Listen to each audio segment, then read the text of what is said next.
Business के लिए location का होना बहुत ज़रूरी है। अगर आप कस्टमाइज़ काम किसी ऐसी जगह पे कर रहे हैं जहाँ पे आपकी डिलीवरी सर्विस आप नहीं प्रोवाइड कर सकते लोगों को, अगर आप किसी जगह पे ऐसा काम कर रहे हैं जो कि एक ऐसा काम है जो आप लोगों को किसी कोरियर कंपनी के थ्रू नहीं भेज सकते, तो आप बहुत ज़्यादा सफ़र करेंगे इस चीज़ से।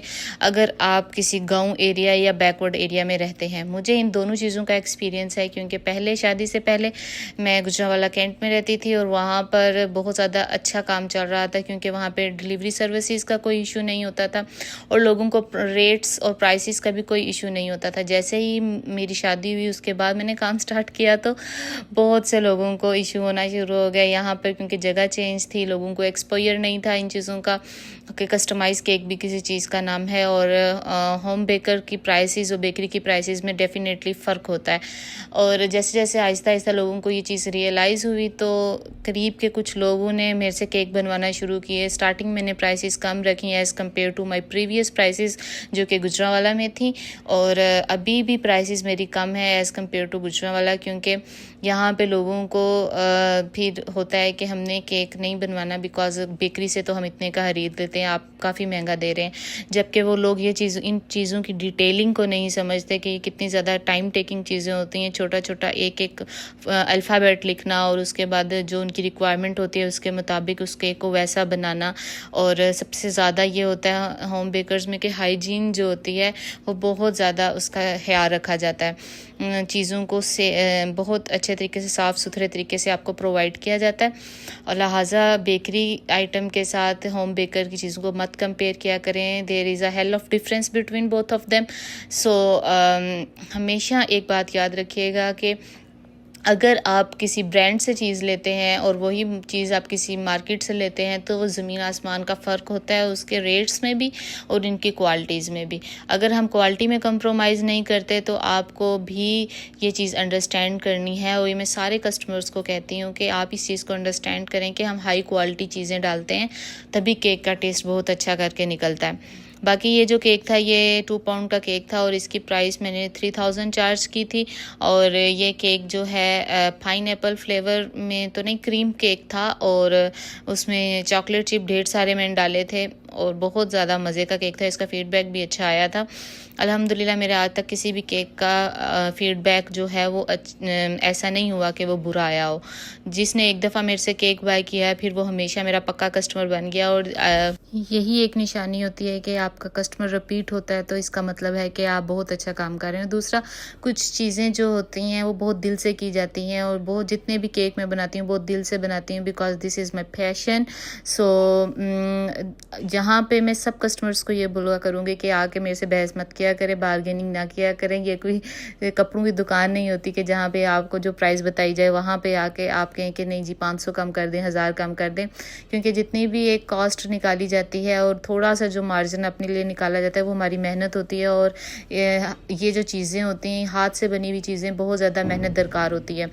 और इस केक को बनाते हुए मेरे माइंड में बहुत ज़्यादा चीज़ें आती हैं, जो भी केक बना रही होती हूँ मेरे माइंड में बहुत ज़्यादा चीज़ें आती हैं, मैं इसका ये वॉइस ओवर करूँगी, वो वॉइस ओवर करूँगी, बट जब वॉइस ओवर करने की बारी आती है तो बहुत सी चीज़ें स्किप हो जाती हैं माइंड से। और ये जो मोल्ड हैं अल्फ़ाबेट्स के और छोटे बड़े अल्फ़ाबेट जितने भी मोल्ड हैं ये सारे के सारे मैंने बेक हाउस से मंगवाए थे, और ये जो बेबी वाला मोल्ड है ये भी बेक हाउस से मंगवाया था।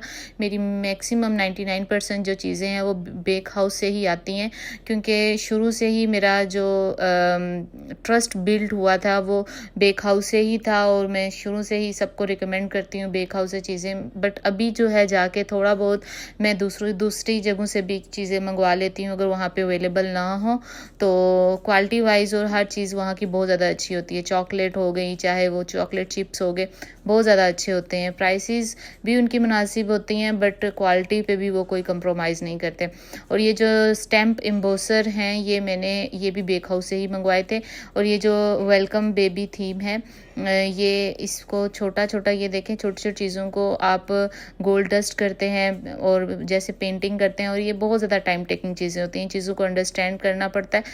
तभी जाके आप किसी की जो मेहनत है उसका मुआवज़ा दे सकेंगे। अदरवाइज़ जितनी मेहनत होती है अगर उतना मुआवज़ा ना मिले तो बहुत ज़्यादा इंसान फ्रस्ट्रेटेड हो जाता है और फिर एक वक़्त आता है कि वो कहता है कि छोड़ो मैंने बनाने ही नहीं है अब कोई भी चीज़, क्योंकि इतने लोग पे तो करते नहीं हैं और सारा एक्सपेंडिचर में चीज़ें लग जाती हैं। और बेकिंग तो ऐसी चीज़ है कि आए दिन हमें कुछ ना कुछ न्यू चीज़ें मंगवानी पड़ती हैं, क्योंकि जितना भी हमारे पास मटेरियल होता है वो हम एकदम से तो नहीं मंगवाते। स्पेशली मोल्ड हो गए और बाकी सारी चीज़ें, उनको आहिस्ता आहिस्ता हम अपनी जो चीज़ें हैं उनको अपडेट करते हैं और सारी चीज़ें मंगवाते हैं। जैसे जैसे हमने कोई चीज़ चाहिए होती है उसके साथ 2-3 चीज़ें मोल्ड मंगवा लिए, 2-3 एम्बोसर्स मंगवा लिए, इस तरह करके काम चलता है। बाकी ये केक आपको कैसा लगा ज़रूर बताइएगा। और मेरे जितने भी फॉलोअर्स हैं, जितने भी लोग हैं जो कुछ बेकिंग के क्लासेस के बारे में पूछ रहे थे, बेकिंग क्लासेस मैंने स्टार्ट की थी मगर उसके बाद जो है टाइम ना होने की सूरत में मैंने उसको ख़त्म करने के बाद मैंने न्यू बैच स्टार्ट नहीं किया। इंशाल्लाह ताला जैसे ही मौसम थोड़ा बेहतर होता है तो फिर मैं अगेन इंशाल्लाह स्टार्ट करूँगी और यहाँ पे अपडेट दे दूँगी, क्योंकि बहुत से लोग बेकिंग क्लासेस के बारे में पूछ रहे थे। और ऑनलाइन क्लासेस होंगी, फ़िज़िकल क्लासेस तो अभी पॉसिबल नहीं है। बाकी ये जो थे यहाँ पे जो उन्होंने मेरे ही केक की रेफरेंस पिक्चर भेजी थी और यहाँ पे उस टाइम वाइट पर्ल मैंने लगाए थे, वो इस टाइम अवेलेबल नहीं थे, तो मेरे पास ये अवेलेबल थे, मैंने ये लगा दिए और ये भी बहुत ज़्यादा अच्छे लग रहे थे। आपको केक की फाइनल लुक कैसी लगी ज़रूर बताइएगा। दुआ में बहुत ज़्यादा याद रखिएगा। टिल देन टेक केयर, अल्लाह हाफ़िज़। और जाते जाते हमारा ये जो व्यू है ये भी देख के जाइएगा, ये ग्रीनरी और ये सारी चीज़ें।